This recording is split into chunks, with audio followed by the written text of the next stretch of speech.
안녕하세요. 포유환율연구소입니다. 이번 시간엔 중국 부동산 얘기를 하고자 합니다. 최근 들어 이제 중국 정부가 부동산 경기 활성화를 위해서 적극적으로 이제 부동산 경기 부양책을 선택하고 있죠. 기준금리도 인하하고 지준율도 인하하고, 지난 4월 29일에는 공산당 정치국 회의에서 부동산 규제 완화를 공식적으로 발표했죠. 주요한 내용 중에는 신규 주택을 구입한 후에 3년 이내 시세 차익 거래도 허용한다는 거죠. 쉽게 하면 투기적 거래도 허용을 했는데도 불구하고 주택이 판매가 제대로 되지 않는다. 중국 부동산 그룹이 이제 조사를 한 통계인데, 23개 도시를 대상으로 조사를 해가 발표를 했어요. 노동절 기간을 대상으로 했는데, 노동절이 4월 30일부터 5월 4일 정도니까 약 한 일주일 정도 되죠. 과거에는 이제 이 노동절 기간 동안에 중국 부동산 투자가 많았어요. 그러니까 부동산 경기 과열에 어떤 기간의 역할을 하는데, 그러니까 휴가를 주니까 뭐 휴가 겸 부동산 투자 여행을 한 거죠. 그런데 올해는 지난해 동기 대비 33%나 신규 주택이 판매가 감소가 됐다는 거죠. 이것이 이제 우리 윤석열 정부 부동산 경기 부양책과도 무관하지 않다는 생각에서 오늘 제가 이 주제를 선택했는데, 그 원인을 제대로 알아야 된다는 거죠. 원인이 뭐길래 공산당 정부가 적극적으로 주택경기 부양책을 발표했음에도 불구하고 주택은 오히려 판매가 감소하느냐라는 거죠. 33%나 감소한 거죠. 3%가 감소한 게 아니고. 그래서 윤석열 정부의 부동산 경기 대책도 그와 비슷할 수 있다라는 생각이 들어서 오늘 중국 부동산 시장을 여러분과 함께 대화를 나누고자 합니다. 우선 부동산 가격이 고점 대비 30% 이상 하락을 했잖아요.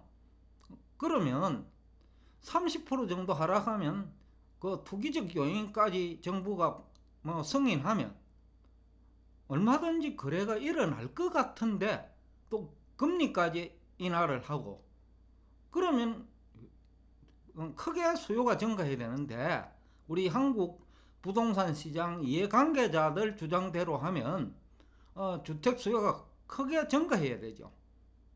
그런데 그렇지 않다라는 거죠. 이와 관련해 가지고 일부 국내 부동산 시장 이해관계자들은 상해 등 코로나 확산을 방지하기 위해서 도시를 봉쇄했기 때문에 부자들이 주택을 구입을 할 수 없는 거 아니냐라는 얘기를 하는데, 포유환율연구소 생각은 설득력이 없다는 것입니다. 왜냐하면 비봉쇄 지역도 많거든요.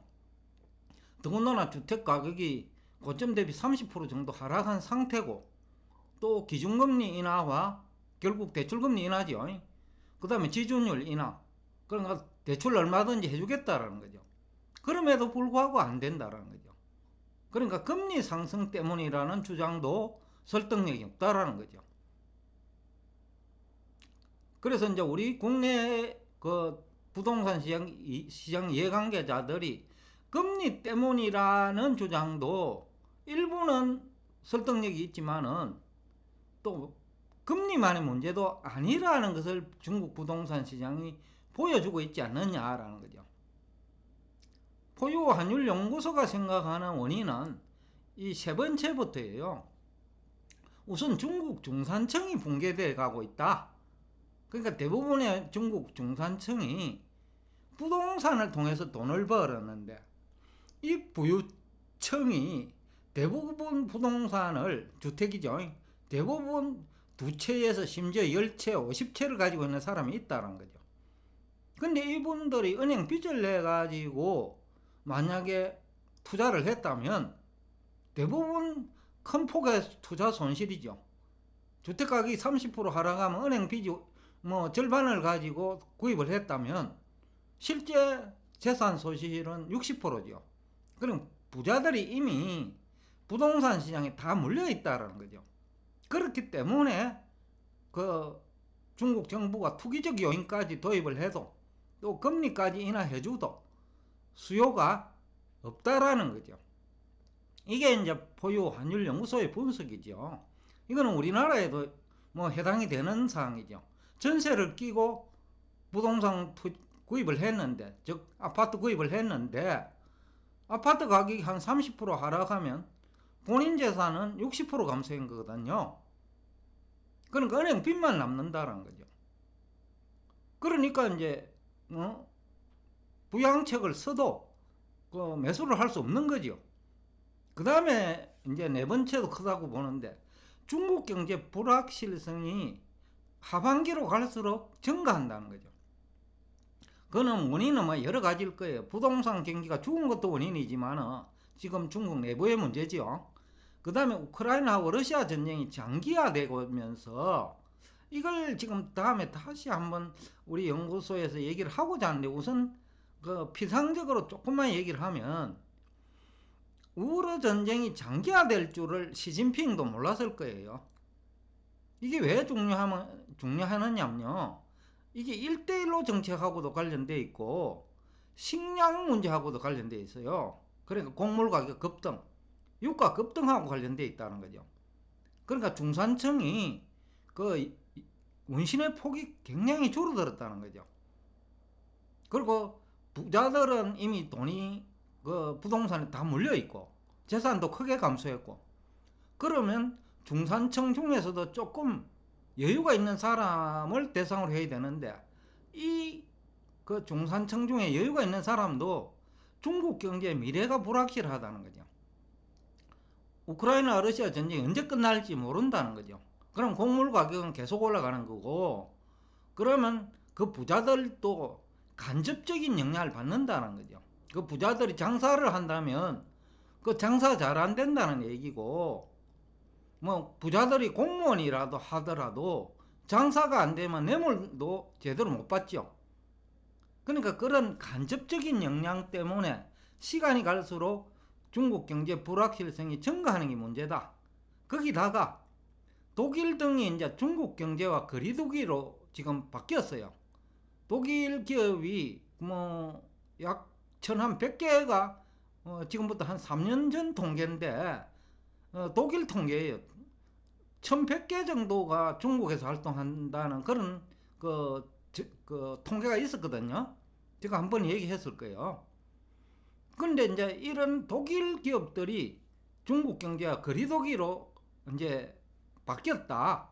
결국 뭐 독일로 다시 들어가거나 아니면 뭐 유럽 쪽으로, 뭐 유럽 신흥국 있잖아요.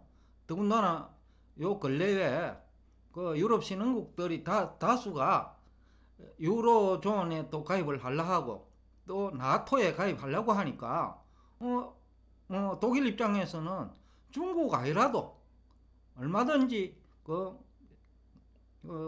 생산 기지도 옮길 수 있고 그 다음에 판매도 가능하다는 거죠.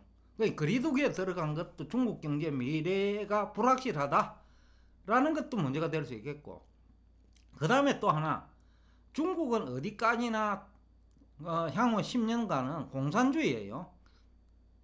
공산주의 시스템, 이게 붕괴되지 않는 한은 공산주의라는 거죠. 그러면 또다시 규제를 할 가능성이 크지요.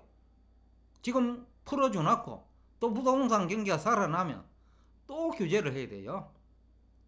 공산주의 철학이 소수 부자들이 가난한 다수를 위해서 희생되는 정책이거든요. 그게 이름이 공동부유론이지, 좀 더 정확하게 표현하면 공동부담론이 맞다는 거죠. 소수 부자들이 가난한 사람을 위해서 희생하라는 거죠. 그러면 결국 세율의 문제고, 그리고 일시적으로 돈 벌어봐야 결국 내 돈 아니라는 얘기하고 똑같은 얘기니까 정부가 부동산 경기 부양책을 선택하더라도 효과가 없다. 근데 이걸 우리나라와 같이 관련해서 이제 얘기를 하면, 우리나라는 이제 금리가 올라가고 있어요. 우리나라도 앞에서도 얘기했지만은 빚내 가지고 투자하잖아요. 중국보다 오히려 심했으면 심했지, 심하지 않지 않다고 생각합니다. 왜냐하면 중국은 전세 제도가 없잖아요. 우리는 은행 돈도 빌리고 전세 세입자 돈도 이용하죠. 그러니까 그 정도가 남의 돈을 가지고 주택을 구입하는 것이 중국보다 더 심하다라는 거죠.